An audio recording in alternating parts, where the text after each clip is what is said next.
It would have been ideal for me to remember that I'm now a YouTuber. I was thinking that the tent itself might start failing if it was raining too much. They ended up canceling. I could offer free shipping.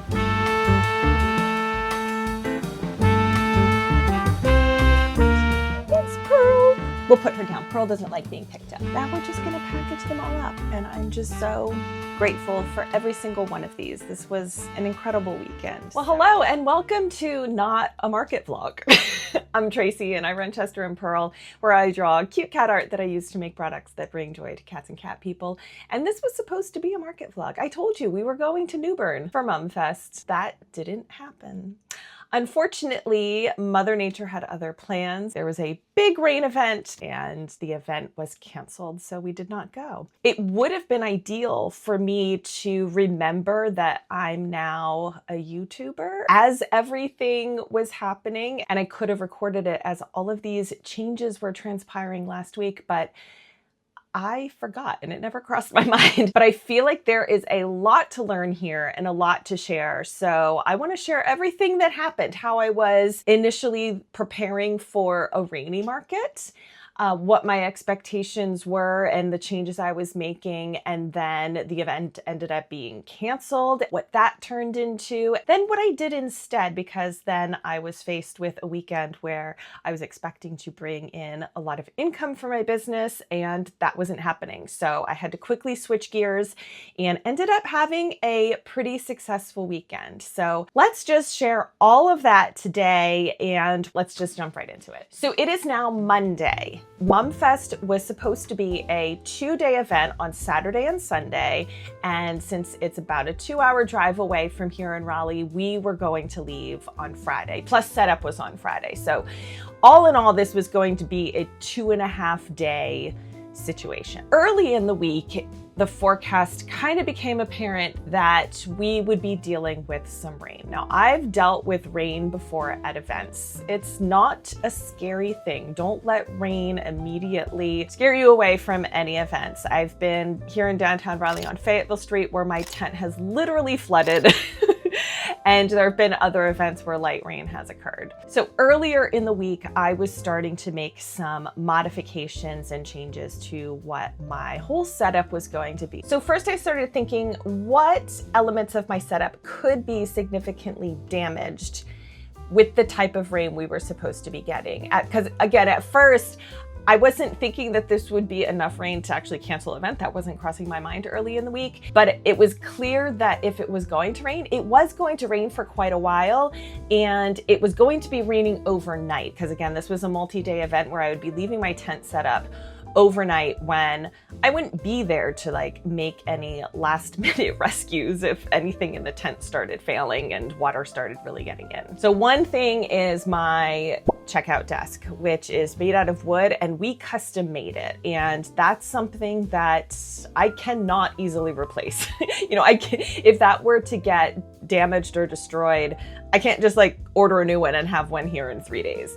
So right away, I knew that I was going to just not bring that checkout desk. I kind of have an alternative solution where I can bring a crate to give a little more height and put it on the end of my 1 6-foot table that we use. So right away, that was a change I would make, that no checkout desk. And I also realized that if it was going to rain during the event, I wouldn't be able to push my displays out to the far end of the tent where rain could fall on it and my products could get wet.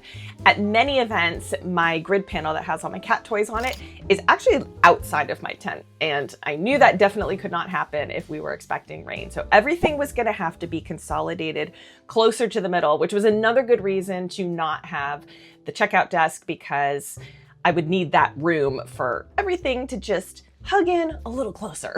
So definitely think about that if it's going to be rainy at an event. That do you have anything out towards the very edges of your tent that if rain was falling, if it was just slightly windy, that the rain could blow in a little bit, and make sure you're covered so that nothing could get wet. So those were the changes I was going to make as far as like displays were concerned. And then product wise, I was looking at my products, and a lot of what I have is packaged up. Like even the cat toys, the cat toys themselves are made out of fabric, but they're packaged up and protected from the elements. But I had already made the decision to not bring the greeting cards. They're brand new to my whole product lineup, and I also knew I would need the table space because part of the table was now going to be used as the checkout desk. So I'm like, let's just leave the cards home. That just seemed that a paper product, it just seemed too vulnerable to just a really humid and wet day. And then I also decided that I was just gonna put out fewer products. I was going to have the same breadth of products minus the cards, but just not put the quantities out that I normally do. So normally I put 3 kickers on a hook, but I would only put 2. Normally I put 4 pouncers on a hook, but I would put 2. Normally I have all of the magnets out, which can be anywhere from 5 to more than a dozen magnets. And I'm thinking, I really only need 2 or 3 at a time. And then we'll just keep our eye on it. And as those sell out, we'll just keep restocking them. So think about that too, that you don't need all of your product out if you think it's going to rain, and that most of your inventory can be safe in boxes until they're ready to go out as items sell. So then with rain, obviously you have rain coming down from the sky. And so I always have a few shower curtain liners. They're very inexpensive, just a few bucks at the Dollar Tree. They're just so versatile. I've always had them in my bins in an emergency, just thinking that what if I arrive at an event and it's raining, but it's supposed to clear up, but then you're unloading everything and you have all this pile of all your stuff, but you still can't set your tent up yet. Just whip out a shower curtain liner. You could put it over that pile, or vice versa if you're cleaning up at the end of an event that has otherwise been nice and dry and the rain comes in and you have to suddenly clean up. Again, you can just cover things up. I was thinking that the tent itself might start failing if it was raining too much, and I could somehow put the shower curtain liners in the tent structure so it doesn't drip down. Or you could even hang them from the sides of your tent so that the rain doesn't come in as much, but that they're clear so people could still see in. So versatile and so inexpensive.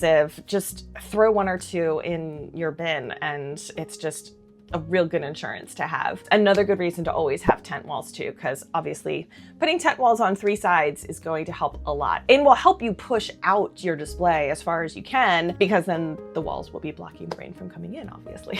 Also consider the water flooding. I've had inches of water in my tent before. And so that is another reason why I love putting my table up on bed risers, because hopefully those risers are higher than the water will ever get in the tent and they keep everything nice and dry. And I also love the grid panels for that reason. Wood could get damaged more, but those metal grid panels, we get a few inches of rain in our tent, it doesn't matter at all whatsoever. And the last thing I planned on doing, anticipating a rainy event, was to just fill every nook and cranny in every one of my bins with towels. Just towels everywhere so that if you have to leave the tent and come back and get wet, that you can dry yourself off. If products get wet, you can dry them off. Just obviously, if it's raining, things are going to get wet. And so just as many dry towels as I could possibly fit in. I was planning on doing that. It never got to that point though. So those were all the preparations I was making for a rainy market through Wednesday of last week. So again, with those preparations, don't get scared away from a rainy market. It can be very, very manageable. But by Thursday, that was when I first started to see that maybe I would have to cancel and not go. And the organizer hadn't really shared much yet in terms of their decisions. They were still planning on going through with the event at that point. Choosing not to go to an event that you've already paid for, it was a stressful day because I had already paid a little over $300 to vend at this event.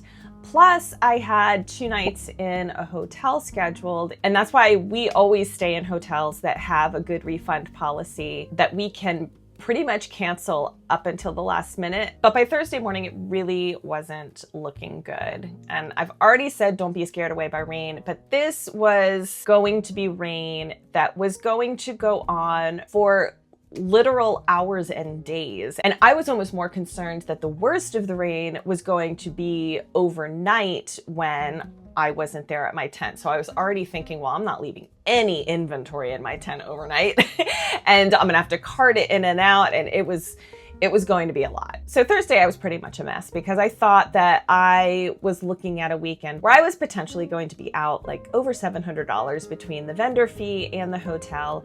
And finally, by later in the day, the organizer said they were going to announce at 10 a.m. Friday their final decision. So we waited until then, and by Friday morning, I was like, they've got to cancel this event. But all in all, they ended up canceling and said all the vendors would get their fees back, which was great. In the past, I've had events where they've floated that fee to the next year, or they might just delay the event by a few weeks. But all in all, none of that was possible. They're just going to give us all of our money back. And so I was waiting for that decision because then I was going to call the hotel. So we were staying at a major national chain, and I'm like, let me call the hotel right there in town. And this is where I think it also helped that this was a smaller, I keep calling it a town. I mean, it's smaller than Raleigh, but it's New Bern. It's the original capital of this state. It's the birthplace of Pepsi. I was looking so forward to showing you around this town. Oh, because it's such a historic and charming little town. But I called the hotel and I said, they just canceled the event. I'm a small business owner, and so obviously I can't come now. And just the nicest people, because there was a woman who answered the phone, and she then referred me to a manager who could actually make a decision. And between the two of them, I was called Dear, Hun, and Darlin, with no G. They were so sweet. And it was just like right away. First of all, they were disappointed to hear that the event was canceled, and they were just so kind and immediately canceled my reservation without any sort of fees to me, even though that was after the cancellation period. So even if you're working with a national chain, always call the individual hotel because, you know, they're right there in town. They know what's going on. Could not say nicer things about this hotel. It's the Hampton Inn in New Bern. Highly recommend them, even though I haven't stayed there yet. Highly recommend them just based on their customer service alone. So immediately after the event was canceled, I started to think, what can I do to kind of recoup some of this income loss that I'm going to have? Something that would have been a multi-four-figure weekend. You know, that's a big hit for a business. Just any canceled event is going to be a big hit for your business. So what can I do to still make this a successful weekend? And that was kind of bringing the market experience online. One of the advantages of shopping in person at a pop-up market or event is that you don't pay shipping costs. So I thought I could offer free shipping. And the other advantage is you get your items right then.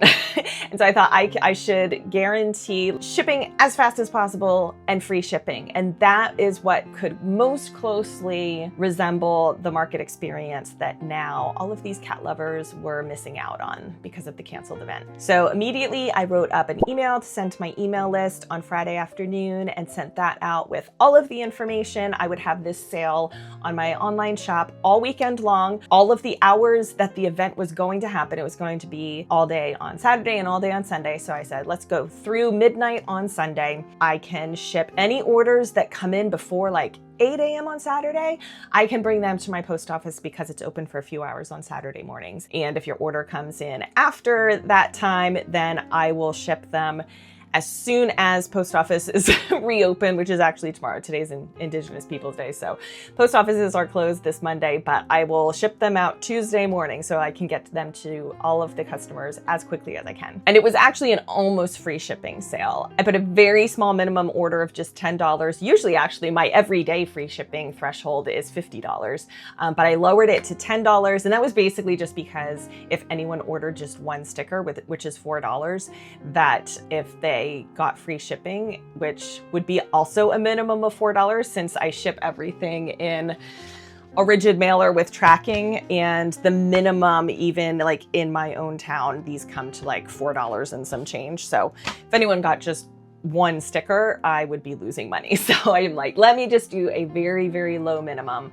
and make it $10, and everyone can have free shipping. And I honestly wasn't expecting much. I did something similar last year where I had an event that was canceled. So I said, okay, well then today that you can get 20% off everything in my shop. And I think I got 2 orders that day. Obviously, super appreciative of any order, especially if an event was canceled, but that's kind of what I was expecting again, based on my own experiences. And whoa, It was not. And I am just so appreciative. And that is one of the reasons why I'm just telling you everything that happened last week now after the fact, because I really wasn't expecting much. And it has been so successful, so I wanted to share. And I think a lot of it has to do with free shipping being more eye-catching than just a percentage off. It really was. I packed up about 10 orders on that Friday afternoon alone. So those went out on Saturday. I posted another reminder post on Instagram on Saturday that the sale was going on. And then on Sunday, about around the middle of the day, I sent just a quick email out again to my email list saying just a reminder, the free shipping deal ends tonight. And I also posted for a third time about the sale on Instagram at that time. So that was how I marketed this whole sale, the 2 emails and the 1 Instagram post, and then I just post in stories for the other 2 times. And each of those 3 times I saw a little uptick in sales. So all 3 were pretty successful. And now I have about 20 orders to pack up that came in since Saturday morning that I need to package up. And so that's what we're gonna do for the rest of this video. And I am just so incredibly grateful. So let's get started. We're gonna pull from my market bins first. I had so many, oh my gosh, y'all. So many cat toys all ready to go. So many Halloween cat toys all ready to go. So we are gonna pull from those bins and then figure out what we need to sew and then package all these orders up.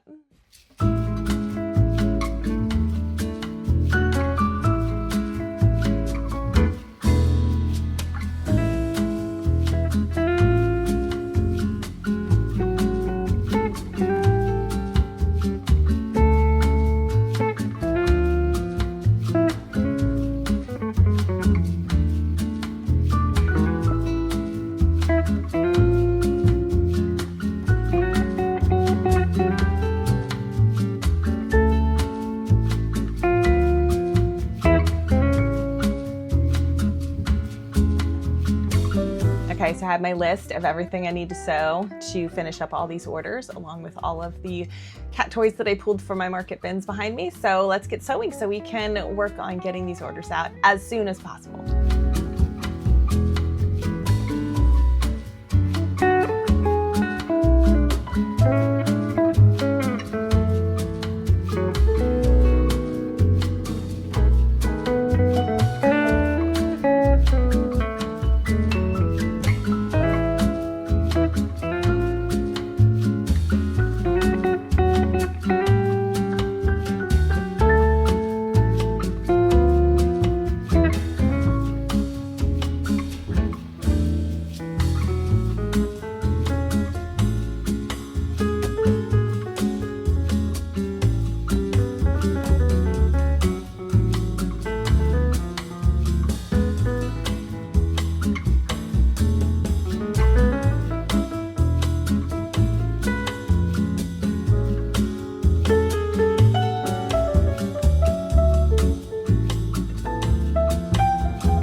Okay, so we have sewn a few of the cat toys that we didn't have from our market supply. So I have picked all the orders and I've printed all the shipping labels, and now we're just gonna package them all up. And I'm just so grateful for every single one of these. This was an incredible weekend. So we will start with Yvonne. Yvonne from Virginia. Yvonne ordered 4 of our Parade of Cats checklist notepads. So thank you so much, Yvonne. So that is for Yvonne. Thank you, thank you. Next up, we have Katie from North Carolina. Katie ordered the Teal Parade checklist notepad, a flame point Siamese sticker, and then several magnets. So a long-haired tuxedo cat, the amber eye short hair black cat, black and white tuxedo cat with the white blaze, and the dark nose. We also have it with a pink nose. The flame point Siamese on a magnet, and the short hair black cat with the green eyes. Thank you so much, Katie. There we go. Wendy from Texas. Wendy ordered, oh, this is the order that we were messaging about the other night. So she has the orange tabby post-it notes, astronaut cat magnet, black and white tuxedo cat with the little thin blaze on the nose, and then 2 of the Zoda cat magnets, a Leo and a Capricorn. Thanks, Wendy. Next up, more Zoda cat magnets. These are for Megan. Megan in Pennsylvania got the Libra magnet and the Aries magnet. So thanks so much, Megan. There we go. Look who arrived. It's Pearl. We'll put her down. Pearl doesn't like being picked up, but she came probably to check her trash pile. Oh, this one, the recipient is different from the purchaser. So this is a gift. So I won't say who got it or anything, but it is going to New York, and they are being gifted the Spooky Sweeties checklist notepad and a little tuxedo cat on the bookshelf sticker. So how sweet is that? Hey, darling. I know I have just things all over all of your napping surfaces in here right now. But I will pack them up and then I'll be out of your way because this is really your room. Okay, off to New York. Sarah in Texas got 4 stickers. Indoorsy sticker, the Read Books Pet Cats Stay Home stick, a witch cat, and a bat cat. Hello, Miss Pearl.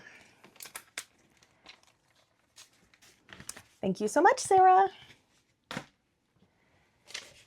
And then we have Susan. Susan from the Wilmington area. So she got our Wilmington window sticker, the orange tabby cat post-it notes, plus a witch cat and her little tabby tuxedo sticker as well. Thank you, Susan. Then we have another gift order, or I'm presuming it's a gift order because the sender and recipient are different. This one is going to California, and they are getting 3 magnets of 3 different cats. Gray tabby cat, short hair white cat, long hair black and white tuxedo cat with the white blaze. There we go, off to California. Then we have Sarah, stickers for Sarah. Sarah in Oregon, the butterfly cat sticker, a short-haired white cat sticker, our Tabby Co sticker, and the kitten lineup, one of our most popular stickers. Thanks so much, Sarah. Now we can work on some of these cat toy orders.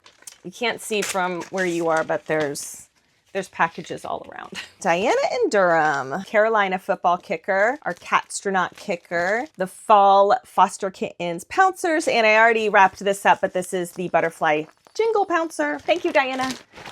A big IKEA bag to put some of these larger packages in.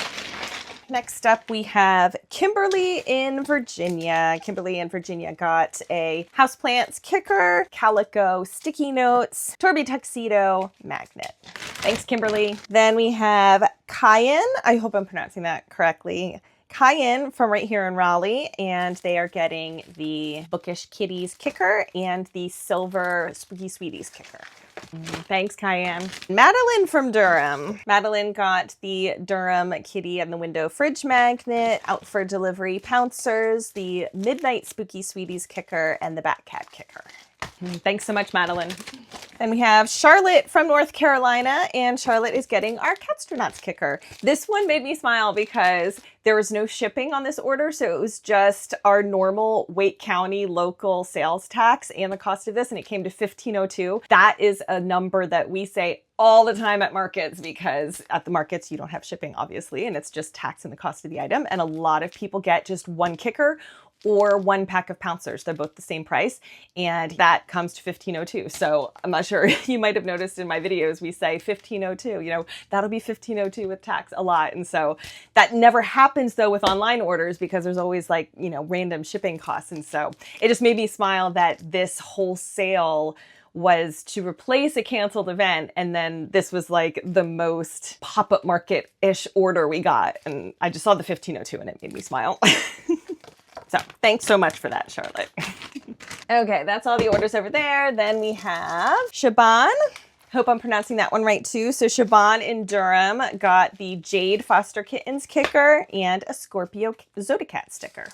Thanks, Siobhan. Jasmine in Maryland. Jasmine got the squirrel kicker, a silver Spooky Sweeties kicker, a Rescued Is My Favorite Breed magnet, and a Spooky Sweeties notepad. Thanks so much, Jasmine. And we have Carolyn in North Carolina, and Carolyn got 2 packs of the Spooky Sweeties pouncers and a Sagittarius Zodiacat magnet. Thanks so much, Carolyn. Then we have Cynthia in Pennsylvania. Cynthia got a bunch of kickers. So they got Fat Cats, Cozy Time kicker, the Bookish Kitties kicker, the Blue Foster Kittens kicker, the Moss Green Spring kicker, the Blue Little Loves kicker, a Midnight Spooky Sweeties kicker, and the Cats and Houseplants kicker. Plus they got a little bee jingle pouncer.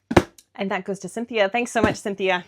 And I don't want to miss out on thanking everyone who ordered at the very beginning of the sale. I didn't get those recorded, and those are already in the mail on their way. They were sent out on Saturday before I even thought about doing this video. So thank you to Ashley, Lauren, Lindsay, Becky, and Christine, all in North Carolina, Namisha in Washington, Lauren in New York, and Carrie and Joanna both in California. So again, I just wanted to share my experience dealing with what was potentially going to be a rain event and ended up being a canceled event. I never make these videos from the point of view that I have all the answers and I'm an expert in dealing with these things. I'm literally just a small business owner, just sharing my experiences. So I've dealt with raining events, I've dealt with some canceled events now, and this is what happens. And so I just want to share that, and you can glean from it what you will. And if it's helpful, that's my hope. I'm not going to say what's coming up next because that didn't work out last time. But I will say there are a lot of market vlogs coming. I'm pretty sure the next one after this though will be a video that I've recorded, and it's taking a while to edit, so I've kind of delayed it a little bit. But now that I have some time, I do want to go ahead and publish that one for you, which will also give me just a little bit of a buffer with all the market vlogs that are to come, because I had gotten to the point where I was going to a market and then posting that market the very next Friday. So I would love to get just one more video in there so that I have another week that's a buffer zone. So thank you for putting up with this non-market vlog, and the next one probably won't be one either. But after that, as long as these markets actually happen, there are a lot of market vlogs coming, and I'm looking forward to just sharing a lot of my experiences with you as a small business owner, and hope they are all helpful to you. So thanks so much for watching. So be sure to subscribe for a lot more coming up soon. Thanks so much. See you next time.